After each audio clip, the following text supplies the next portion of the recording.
Jesus Nazareno, sinasamba ka namin, pinipintuho ka namin. Aral mo ang aming buhay at kaligtasan, Nuestro Padre Jesus Nazareno. Iligtas mo kami sa kamatayan, ang krus mong pinamatayan ay sagisag ng aming kaligtasan. Nuestro Padre Jesus Nazareno, dinarangal ka namin. Nuestro Padre Jesus Nazareno, inulwalhati ka namin. Nuestro Padre Jesus Nazareno, inarangal ka namin. Nuestro Padre Jesus Nazareno, inulwalhati ka namin. Mahigit pa kaysa buhay, kaya ako magpupurit, ikaw ang pag-uukulan. Aking kinasasabikan, Panginoon, ikaw lamang. Habang ako'y nabubuhay, ako'y magpapasalamat, at ako ay dadalangin na kamay ko ay nakataas. Itong aking kaluluway, kakaing may kasiyahan, magagalak na umawit ng papuring iaalay. Aking kinasasabikan, Panginoon, ikaw lamang. Pagkat ikaw sa tuwina ang katulong na malapit, sa dilim ng iyong pakpak, galak akong umaawit. Itong aking kaluluway sa iyo lang nangahawak. Pagkat ako kung hawak mo, kaligtasay natitiyak. Aking kinasasabikan, Panginoon, ikaw lamang.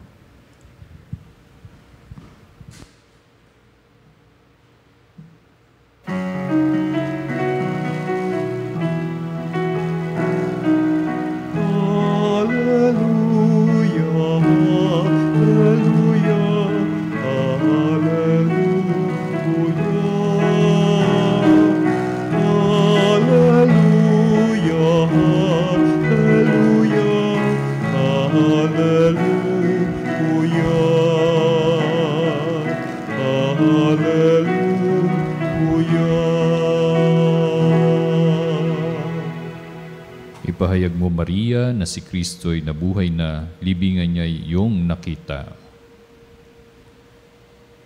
Sumainyo ang Panginoon. At sumayo rin Ang pagpapahayag na mabuting balita ng Panginoon ayon kay San Juan. papuri sa iyo, Panginoon. Madilim-dilim pa ng araw ng linggo, naparoon na si Maria Magdalena sa libingan. Naratan niyang naalis na ang batong panakip sa pinto ng libingan. Dahil dito, patakbo siyang pumunta kay Simon Pedro at sa alagad na mahal ni Jesus at sinabi sa kanila, "Kinuha sa libingan ang Panginoon at hindi namin alam kung saan dinala." Si Maria ay nakatayong umiiyak sa labas ng libingan. Yumuko siya at tumingin sa loob. May nakita siyang dalawang anghel na nakaupo sa pinaglagyan ng bangkay ni Jesus. Ang isa ay sa gawing ulunan at ang isa na may sa paanan. Tinanong nila si Maria, "Ale, bakit kayo umiiyak?" Sumagot siya, "Kinuha po nila ang aking Panginoon at hindi ko alam kung saan nila dinala." Lumingon siya pagkasabi nito at nakita niya si Jesus na nakatayo roon, ngunit hindi niya nakilalang si Jesus iyon. Tinanong siya ni Jesus, "Bakit ka umiiyak? Sino ang hinahanap mo?" Akala ni Maria siya ang tagapag-alaga ng halamanan, kaya't sinabi niya, "Ginoo, kung kayo po ang kumuha sa kanya, ituro niyo sa akin kung saan ninyo dinala at kukunin ko." "Maria," ano ni Jesus. Humarap siya at kanyang sinabi, "Rabboni," ibig sabihin, Guro, huwag mo akong hawakan sapagkat hindi pa ako nakapupunta sa Ama, wika ni Jesus. Sa halip, pumunta ka sa aking mga kapatid at sabihin mong, aakyat ako sa aking Ama at inyong Ama, sa aking Diyos at inyong Diyos. Kaya't si Maria Magdalena ay pumunta sa mga alagad at sinabi, "Nakita ko ang Panginoon," at tuloy sinabi sa kanila ang bilin ni Jesus. Mga kapatid, mga kapanalig, ang mabuting balita ng Panginoon. Pinupuri ka namin, Panginoong Heso Kristo. Ayan, no? So, ngayon po ay sa ngayon ay patuloy pa rin umuulan, no? Malakas ang ulan. At yun nga, no, may badya na naman po na pasunod ng mga ilang low pressure area or LPA, no? So, dalawa pa nga daw, no, na malaki na area na masasakupan nito. At itong mga simbahan, mga parokya na may mga titulo po ng Santa Maria Magdalena, nako po, no? So, medyo uusog yata sila ng kanilang pagdiriwang ng piyesta na ito, no? So sa mga nasa nasa kalsada pa, ingat-ingat lang po sa inyong pagdadrive at gayon din po kung makakatulong kayong mga isakay pa na ating mga kapanalig, no, para makauwi na rin po sila, ay hangga't maaari tulungan po ninyong makasakay din po sila, no? Kung along the way naman din po, no, yung mga ganyan. So medyo nilalamig at gayon din po ay nag-aalala na rin yung kanilang mga minamahal sa buhay sa kanilang mga tahanan, no? So konting tulong, no, konting kalinga at pagmamalasakit din po sa ating mga kapanalig. Sige po. Ngayon po ay ginugunita natin. Dati ang ating mga pagdiriwang kay Maria Magdalena ay paggunita, no? Kaya wala pong papuri, no, noong time na yun. Ngayon ay fiesta na po ang ating, no, kapistahan na po ng ating Maria Magdalena, ang ating ginagawang pagdiriwang sa ating liturhiya, no? So ngayon ay kapistahan po, no, ng isang pangunahing saksi, no, the first witness ng muling pagkabuhay ng ating Panginoong Heso Kristo, no? So naririnig natin, napapakinggan natin, nababasa natin itong ebanghelyo nito tuwing the first Sunday of Easter, no? Sa Easter Sunday mismo talaga, no? At yun yung palagi natin na napapakinggan na nagpahayag si Maria Magdalena, tapos tumakbo at nakipag-unahan pa doon sa mga apostoles na tiniyak nga na muling nabuhay nga ang ating Panginoong Jesucristo, no? Subalit, higit sa kanyang pagbabalita sa mga alagad, sa mga disipulo ng ating Panginoong Jesucristo, tungkol dun sa muling pagkabuhay niya, ay pinatunayan niyang ang kanyang buhay ay dulot po ito ng ating tawag nito ng ating Panginoong Jesucristo, no? Na hindi huminto doon si Maria Magdalena sa kanyang pagpapatawad sa kanya, no, ng kanyang pagkakasala, bagkus ay naging apostoles nga ng mga apostoles, no?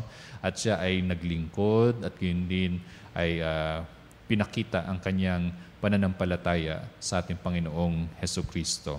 So ito rin po ang paanyaya sa atin ng ating ebanghelyo ngayon at gayon din sa paggunita natin, sa pagdiriwang natin ng kapistahan ni Santa Maria Magdalena. So katulad niya ay maging saksi tayo, a living witness sa lahat, no, ng ating kapwa, no? Hindi lamang doon sa ating mga minamahal sa buhay o yung sa ating mga kalingkod simbahan, ay bagkus para sa lahat, no? Even with our enemies, no? Kaya nga napakinggan natin, no, yung mga series ng ating mga ebanghelyo nung nakaraang linggo, no? So or 15th Sunday, no, or 15th week, no, because we're in the 16th week, ay nandoon, no, na kung saan yung boundaries natin, no, ay tungkol doon sa ating paglingap at pagpapakita as a living witness doon sa ating mga kasama, ay hindi lamang doon na nakalimitasyon, no, bagkos ito ay para sa lahat. So paano natin gagawin yung tayo ay maging saksi, maging living witness, no, sa lahat ng oras, katulad ng ginawa ni Maria Magdalena? Sige, 3 puntos. The first one is tahakin natin yung daan patungo doon sa pagbabagong buhay. Katulad ng sabi ko nga kanina, ay hindi na hinto lamang doon na napatawad na ang mga pagkakasala ni Maria Magdalena, no? Na kung saan katulad din ng mga santo ay nagkasala din pero nagbagong buhay, no? So especially special mention ang mga Agustinian, no, yung Saint Agustin, no? So na kung saan mula doon sa pagdarasal, sa pagpapanalangin ni Santa Monica, ay ito ay napagbago, no, si San Agustin. So kaya sa mga nanay diyan, thank you sa mga nagdarasal, no, at gayon din ay gumagabay sa kanilang mga anak para mapanibago at gayon din ay patungo nga ito sa maging living witness din, no, sa ating Panginoong Hesukristo.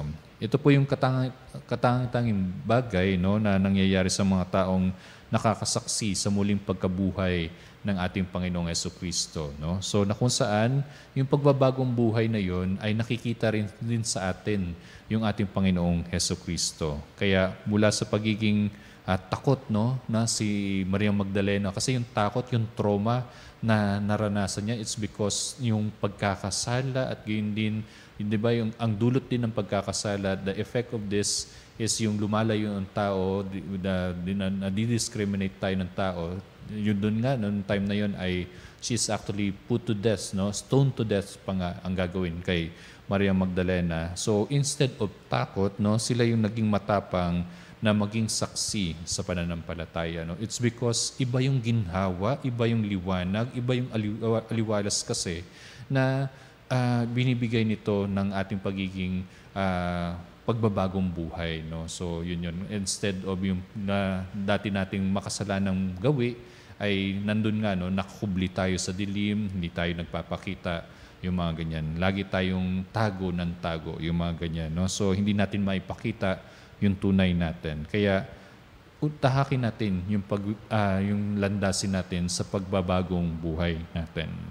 Pangalawa, panatilihin nating buhay at nag-aalab ang ating pagmamahal sa ating Panginoong Jesus. So paano natin ito gagawin, no? Ito ang kahangahangang ipinamalas ni Santa Maria Magdalena na siya yung nabubuhay at yun din, hindi lamang kasama ni Jesus. No? After this, no, after the life of Jesus sa mundong ibabaw, ay nandoon, ay bumawi, no, si Maria Magdalena. No? Nang bawian ng buhay, ang ating Panginoong Jesus naman ay nanatiling buhay at masidhi ang kanyang pagmamahal para sa Kanya. And kaya naman hanggang sa libingan ay patuloy niyang sinusundan, no, at pinaglilingkuran ang Panginoon, no? So kaya nga ganun na lamang ang reaction niya, no, na hindi natin masisisi bakit hindi niya nakilala si Jesus on that part.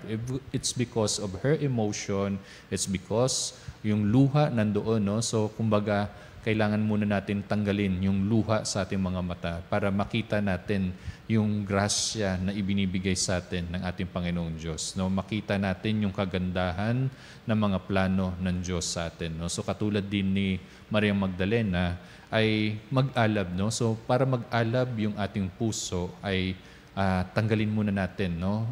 Pakalmahin muna natin yung ating sarili at yun ay doon magsisimula ang ating panibagong silab ng ating puso, no? Yung mga ganyan. At gayon din ay ito yung pagkakataon na magiging saksi rin tayo, a living witness sa ating Panginoong muling nabuhay ng ating Panginoon. Pangatlo at panghuli, huwag tayong magpagapi, no, sa mga kalungkutan at pagsubok na dumarating sa ating buhay, no? So kadugtong nito ng ating number 2, no, na kung saan yun nga, no, sa pagpanaw ng ating Panginoong Jesus, no, si Maria Magdalena isa rin sa mga nasaktan, no? So yun. So yung mga apostoles na alam natin sa takot nagsipulasan, yung mga ganyan nagtago, no? So yun. So kitang-kita din, no, na ni Maria Magdalena, she witnessed kung paano namatay, paano pinahirapan, paano ipinako sa krus, at siya rin yung una, no, na nakitang muling nabuhay ang ating Panginoong Hesukristo. Subalit hindi ito yung hangganan ng kanyang pagiging alagad, no? So being apostoles nga, being a discipulo, no? Sa kabila ng kalungkutan ng kanyang naranasan ay nagpatuloy siya sa paglilingkod bilang alagad, no, na dahil naniniwala siyang dapat ipagpatuloy ang mga nasimulan ng ating Panginoong Hesukristo. So mula sa paglilingkod na kanyang ipinamalas, nanatili siyang buhay sa maraming tao bilang alaala ng ating Panginoon. So sa pamamagitan ng paggawa ng kabutihan, no? So kasi ang ating Panginoong Hesukristo, ang idinulots ay paglingap, ang idinulots ay kabutihan, no? So si Jesus, maalala niya, no? So maalala ni Maria Magdalena, no, na siya yung unang tumayo para kay Maria Magdalena na nagsabi na kung saan ay kung sino man ang walang kasalanan dito ang siyang unang babato sa babaeng ito, no? Yung mga ganyan, no? Pero yun nga siya ang unang nagbigay ng kanyang kamay at itinayo siya. At gayon din tayo, no? Na tayo ay maging ganun din sa ating kapwa, na maging liwanag, maging kamay nila, maging paa nila sa pagtayo, sa pagbangon. At gayon din para ito ay ipamulat natin na tayo ay maging mga living witness para sa ating Panginoon. Tayo naman, mga kapanalig, no? Tanungin din natin ang ating sarili na paano natin na pinapanatiling maalab ang ating pagmamahal para sa ating Panginoong Yesus? Kagaya ba ito ng ginawa ni Santa Mariang Magdalena? Kaya ipagpanalangin natin sa misang ito na kalugdan tayo ng ating Panginoong Diyos, no, sa pamamagitan ng ating paglilingkod at yun din pagmamahal ng tulad ng kay Santa Mariang Magdalena, at ipahintulot na masundan natin ang kanyang halimbawa, lalo tigit ang kanyang wagas na pagmamahal para sa ating Panginoong may kapal.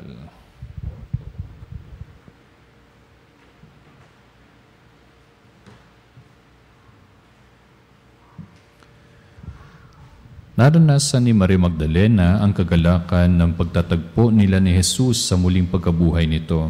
Nawa, ang maluwalhating pangyayaring ito ay maghatid ng kahulugan at pagbabago sa buhay natin, at ating sabihin sa pamamagitan ng muling pagkabuhay ni Jesus, maging mapagpala ka sa amin.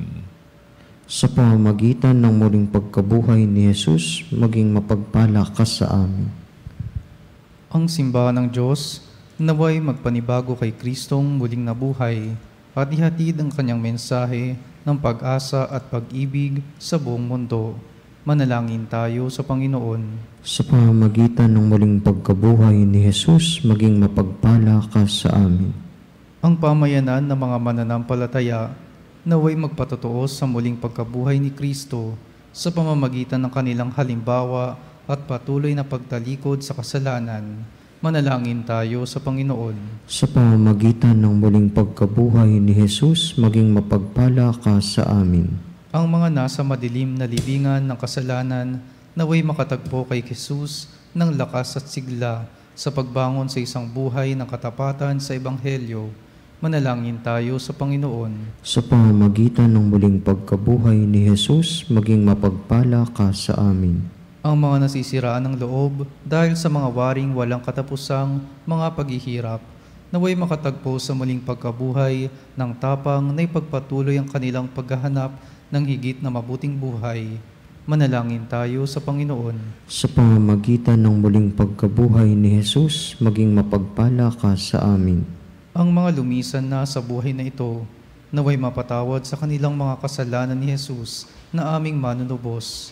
Manalangin tayo sa Panginoon. Sa pamamagitan ng muling pagkabuhay ni Jesus, maging mapagpala ka sa amin.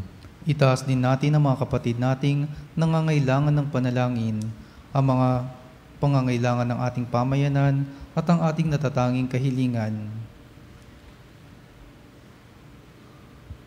Manalangin tayo sa Panginoon. Sa pamamagitan ng muling pagkabuhay ni Jesus, maging mapagpala ka sa amin. Ama, tanggapin nawa namin ang mabuting balita na muling pagkabuhay ni Kristo at ang aming buhay sa hinaharap sa piling mo. Hiniling namin ipagkaloob mo na maranasan namin ang bunga ng kanyang muling pagkabuhay sa aming sariling buhay. Hiniling namin ito sa pamamagitan ni Kristo na aming Panginoon. Amen. Ang himig mo, ang awit mo, lahat ng ito'y nagmula sa iyo. Inihandog sa'yo, buong puso kong inaalay sa'yo. O Diyos, o Panginoon, lahat ay biyayang aming inampon, aming buhay at kakayahan. Ito'y para lamang sa'yo, kalwalhatian. Ito'y para lamang sa'yo, kalwalhatian. Manalangin kayo mga kapatid upang paghahain natin ay kalugdan ng Diyos amang makapangyarihan. Tanggapin nawa ng Panginoon itong paghahain sa iyong mga kamay, sa kapurihan niya at karangalan sa ating kapakinabangan at sa buong sambayanan niyang banal. Ama naming lumikha, tanggapin mo ang aming mga alay na nakahanda ngayong si Santa Maria Magdalena ay aming ginugunita. Yamang ang kanyang inihaing pagmamahal ay malugod na tinanggap ng iyong anak, kasama ng Espiritu Santo, magpasawalang hanggan. Amen. Sumainyo ang Panginoon. At sumayo rin. Itaas sa Diyos ang inyong puso at diwa. Itinaas na namin sa Panginoon. Pasalamatan natin ang Panginoong ating Diyos. Marapat na siya ay pasalamatan. Ama naming makapangyarihan, tunay ngang marapat na ikaw ay aming pasalamatan sa pamamagitan ng Jesucristo na aming Panginoon. Ngayong ikinagagalak naming may mga banal na tao na nagtalaga ng sarili sa anak mong si Jesucristo upang ipamalas nila ang paghahari mo at maakit ang kapwa na manalig sa iyo. Ngayon sa amin ibinibigay ng iyong anak na minamahal ang kabanalang iyong taglay at hangad mong kamtin ng tanan. Ito ang pinanggagalingan amin ngayong nililingon. Dito mo rin nais kami makarating at humantong. Kaya kaysa ng mga anghel na nagsisiawit ng papuri sa iyo nang walang humpay sa kalangitan, kami nabubunyi sa iyong kadakilaan.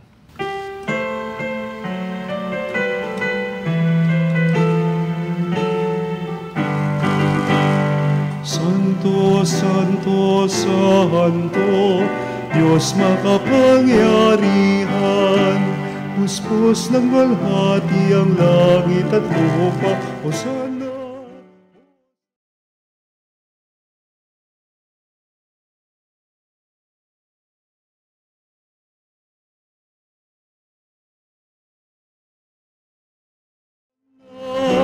Hosanna sa kaitaasan, Hosanna, Hosanna sa kaitaasan.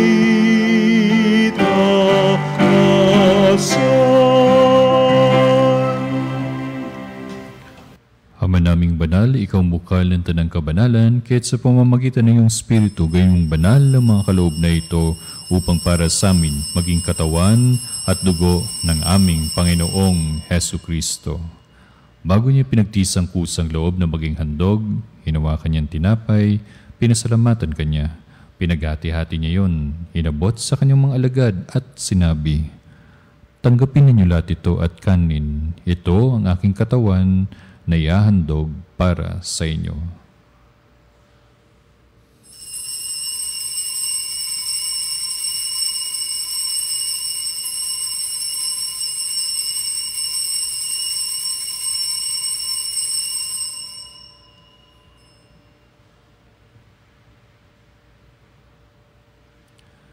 Gayun din nang matapos ang hapunan, hinawakan niya ang kalis. Muli kanyang pinasalamatan. Inabot niya ang kalis sa kanyang mga alagad at sinabi, "Tanggapin ninyo lahat ito at inumin. Ito ang kalis ng aking dugo, ng bago't walang hanggang tipan. Ang aking dugo na ibubuhos para sa inyo at para sa lahat sa ikapagpapatawad ng mga kasalanan. Gawin ninyo ito sa pag-alaala sa akin."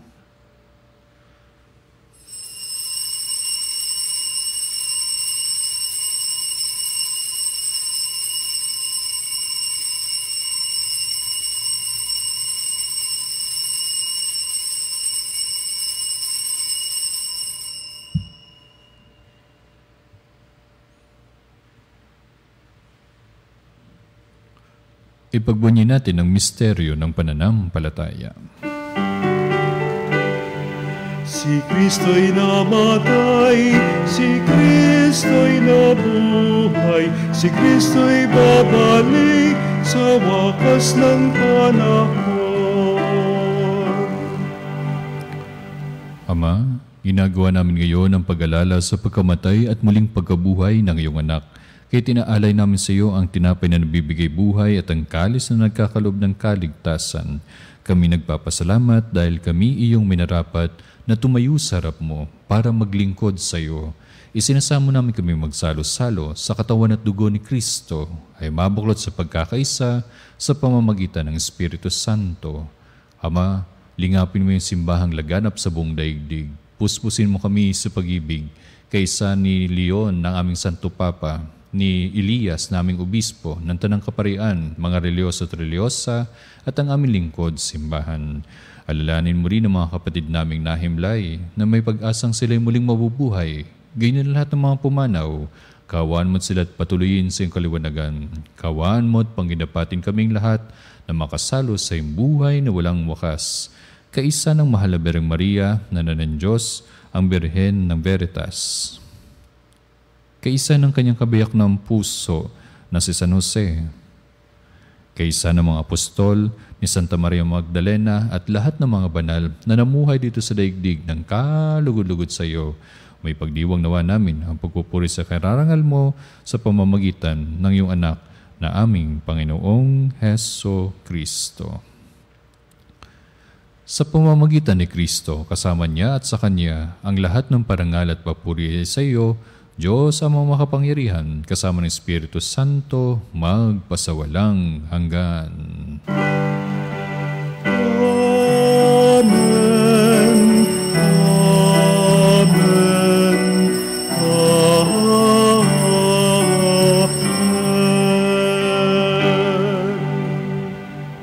Sa tagubili na manakagagaling na utos sa turo ni Jesus na Panginoon natin at Diyos, ipahayag natin ng lakas loob.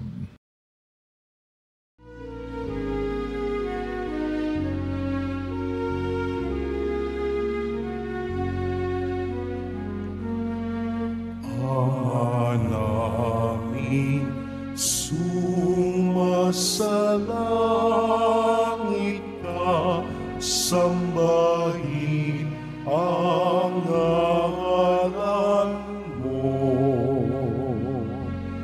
Mapasa amin ang kaharian mo, sundin ang loob mo. Dito sa lupa para ng sa langit,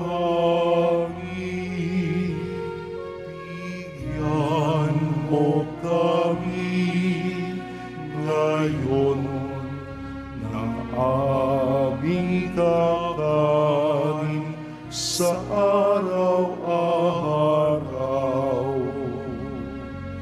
at patawarin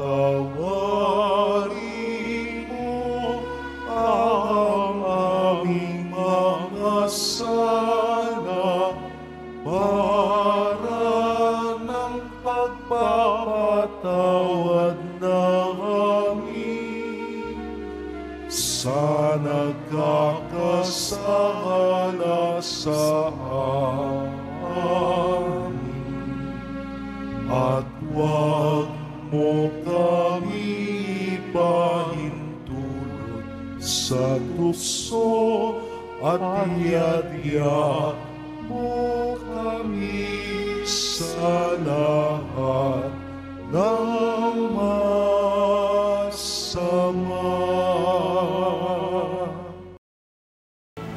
Hinihiling namin kami iadya sa lahat ng masama, pagkalooban ng kapayapaan araw-araw, iligtas sa kasalanan at ilayo sa lahat ng kapahamakan, samantalang aming pinananumbikan ang dakilang araw ng pagpapahayag ng tagapagtas naming si Hesu Kristo.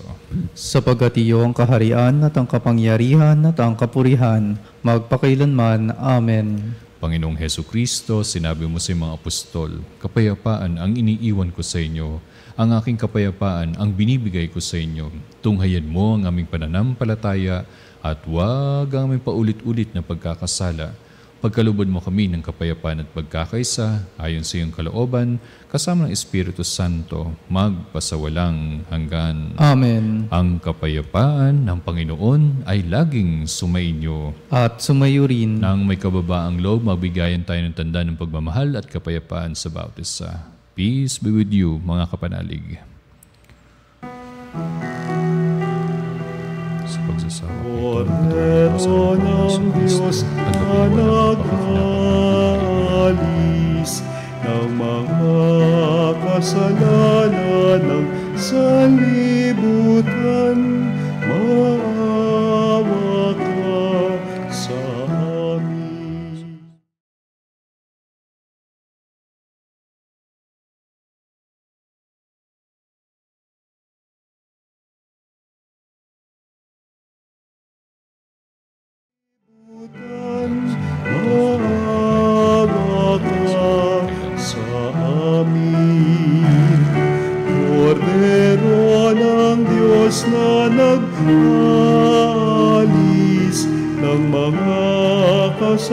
panganak sa libutan, ipagkaloob mo sa amin ang kapayapaan.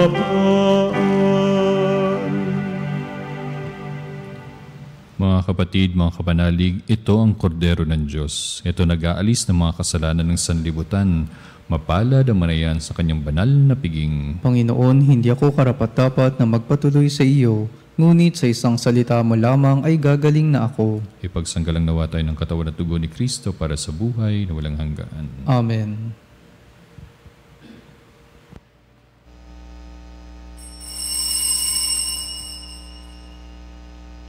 Mga kapanalig, ating dasalin ang komunyong espiritual. O Jesus, nananalig ako sa pananahan mo sa kabanal-banalang sakramento. Minamahal kita higit sa lahat at hangad ka ng aking kaluluwa.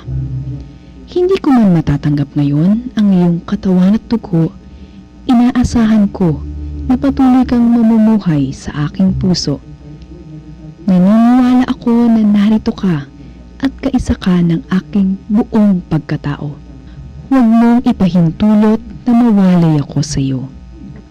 Amen. Panalangin sa karangalan ng Nuestro Padre Jesus Nazareno. O Jesus Nazareno, katamis-tamisan naming manunubos, sa harap mo ngayoy naririto kami't nangangayupapa at nagsisisi ng taos-puso sa aming pagiging walang turing sa iyo at paglimot sa di mabilang na mga biyaya mo, lalong-lalo na yaong mahalagang biyaya ng pagtutubos. Dinaramdam namin at pinagsisisihang labis, Panginoon ko, ang pagkakasala namin sa iyo. Ikinalulungkot namin ang pagiging dahilan ng pagpapasan mo ng krus na iyan sa gitna ng mga hirap at kapaitan, hanggang sa inihandog mo ang iyong buhay sa bundok ng Kalbaryo, sa pagkaibig mo lamang na matubos kami at ang sangkatauhan mula sa sala. Pakabanalin mo, O Panginoon, ang aming pagnanais at ipagtanggap mo sa amin ang iyong biyaya. Maging tagapamagitan nawa ang iyong ina, ang kalinis-linisang Birheng Maria.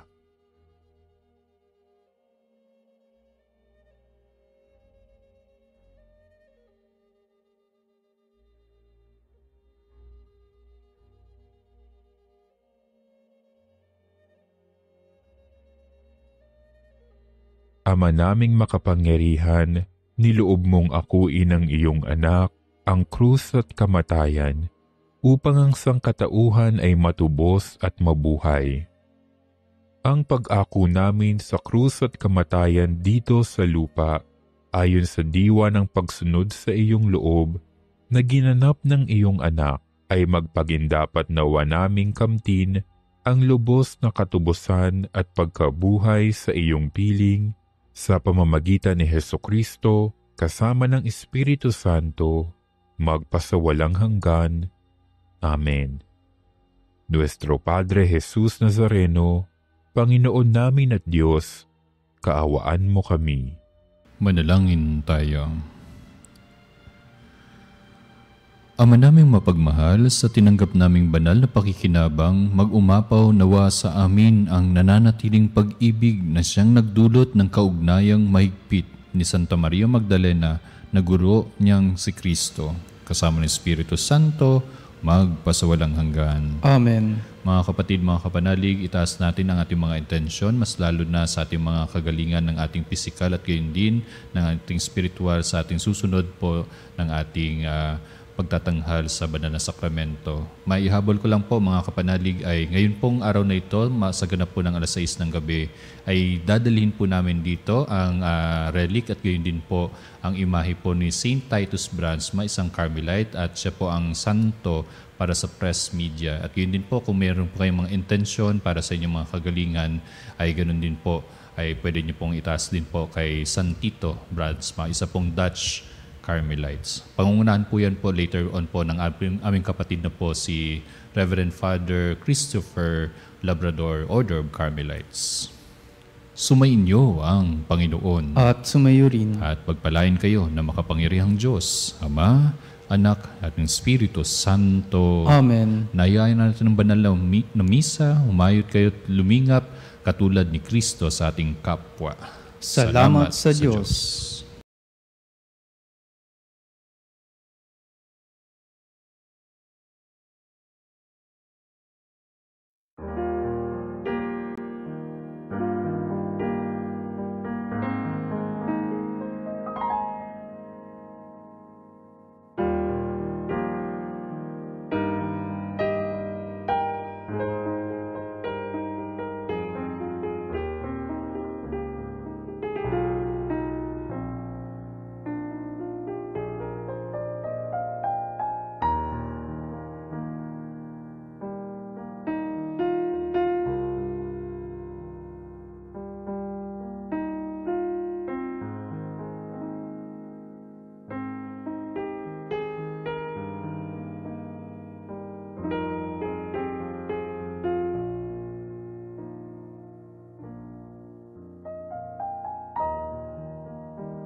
O salutaris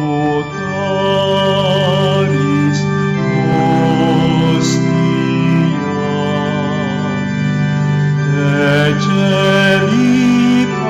ecelitanis hostium,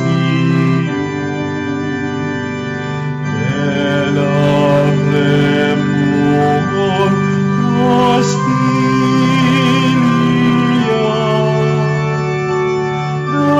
darabur per auxilium,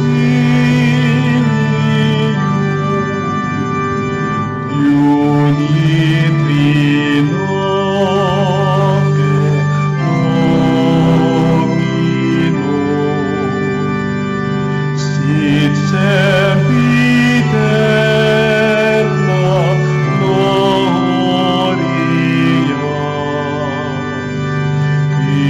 vitam sibi termino,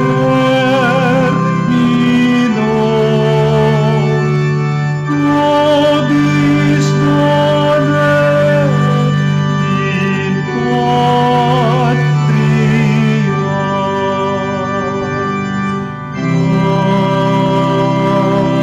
Amen. Mga kapanalig, bilang isang bayang tinawag ng Ama kay Hesu Kristo na pinagbuklod ng iisang katawan, tayo manikluhod at sumamba sa Panginoong Hesu Kristo sa kabanal-banalan na sakramento sa altar. Sa sandaling ito ng pagpupuri at pagsamba sa banal na sakramento, alalahanin natin ang ating mga kapanalig na kasama natin ngayong nakikinig at nakasubaybay sa ating himpilan. Lalong higit ang ating mga may sakit at ang mga nakaratay sa banig ng karamdaman, ang mga nasa paggamutan at kanilang tahanan, at ang lahat ng tanging sa Diyos lamang umaasa ng kagalingan. Gayon din, ipanalangin natin ang mga nangihina sa kanilang pananampalataya, ang mga nakararanas ng matinding kalungkutan, takot at pangamba, ang mga nawawalan ng pag-asa at lakas ng loob. O Diyos, halina at kami tulungan. O Panginoon, magmadali ka sa iyong pagdamay. Papuri sa Ama at sa Anak at sa Espiritu Santo. Kapara nung una, ngayon at magpasawalang hanggan. Amen. Purihin ang makapangyarihang Ama na nagsugo sa kanyang bugtong na anak upang tayo may pagkasundo sa Kanya. Pinupuri ka namin ngayon at kailanman. Purihin ang Panginoong Hesu Kristo, ang kordero ng Diyos na nag-alay ng kanyang katawan at dugo bilang pagtubos sa sala ng tanan. Pinupuri ka namin ngayon at kailanman. Purihin ang banal na Espiritu, ang Panginoong nagpapabanal na pumupuspos at nagbibigay kagalingan sa lahat. Pinupuri ka namin ngayon at kailanman.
Makapangyarihang Diyos na walang hanggan, sa iyong pagpapala ay pinagkaloob mo ang lakas sa aming kahinaan.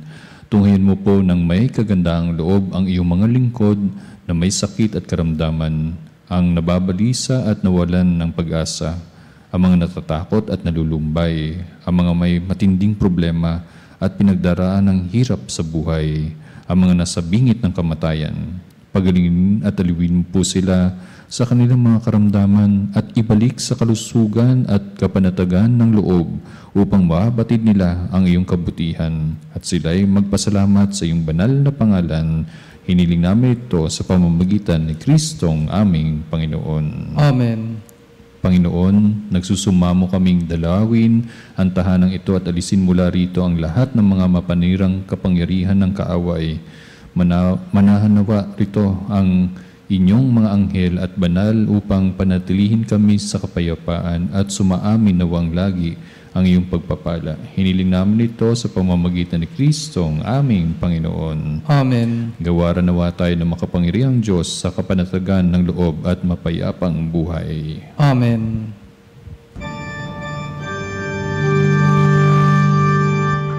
Tantum ergo sacramentum veneremur cernui et antiquum documentum novo cedat ritui restet fides supplementum sensum defectui genitori genitoque lauset jubilatio salus honor virtus coque siret benedictio procidenti abut noque comporsit laudatio.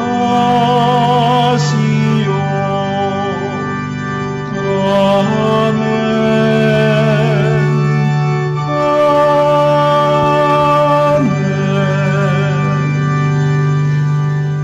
Panem Dicere Christi Tiliis. Omne delectamentum in sea bentem. Oremus.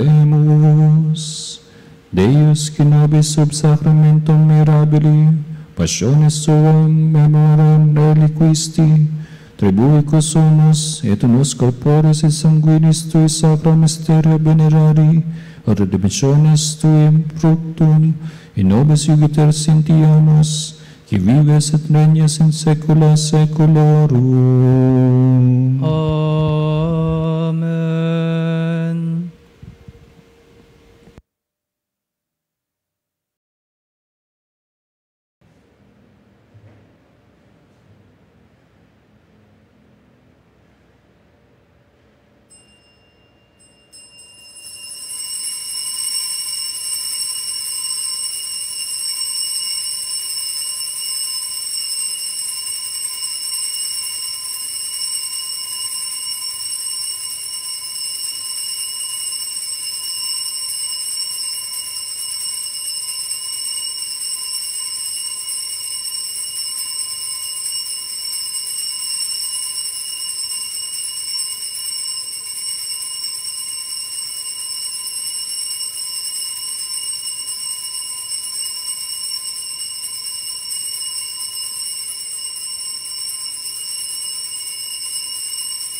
Nuestro Padre Jesus Nazareno, sinasamba ka namin, pinipintuho ka namin, aral mo ang aming buhay at kaligtasan.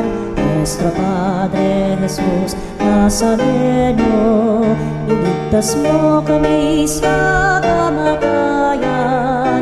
Ang krus mong pinamatayan ay sagisag ng aming kaligtasan. Nuestro Padre Jesus Nazareno, dinarangal ka namin. Nuestro Padre Jesus Nazareno, inulwalhati ka namin. Nuestro Padre Jesus Nazareno, inarangal ka namin.